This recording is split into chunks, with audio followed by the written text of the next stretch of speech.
गेल्या आठवड्यात गायब झालेली थंडी पुन्हा परतली आहे। उत्तर भारतातून थंड येणाऱ्या वाऱ्यांच्या प्रवाहामुळे जळगावसह राज्यात थंडी चांगलीच पसरली आहे।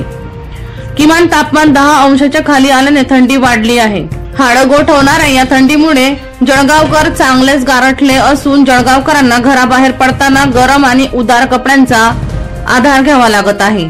दरम्यान मंगळवारी 8.6 पर्यंत घसरलेला किमान तापमानाचा पारा बुधवारी 9 अंशापर्यंत पोहोचला।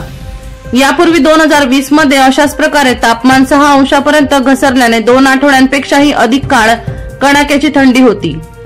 शहरात बुधवारी दुपारपर्यंत थंडी होती। दुपारचे कमाल 28 अंश तापमान संध्याकाळी पुन्हा कमी होऊन 15 अंशावर आले।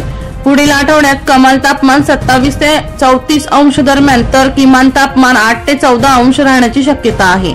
त्यामुळे पहाटे आणि रात्री थंडीची तीव्रता वाढणार आहे।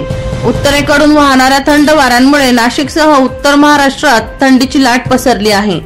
वाढत्या थंडीमुळे नागरिकांच्या आरोग्यावर परिणाम होण्याची शक्यता असून नागरिकांना योग्य ती खबरदारी घेण्याचे आवाहन करण्यात येत आहे। कैलास कोडी यांचा रिपोर्ट, माझा आवाज लाईव्ह, मुक्ताईनगर।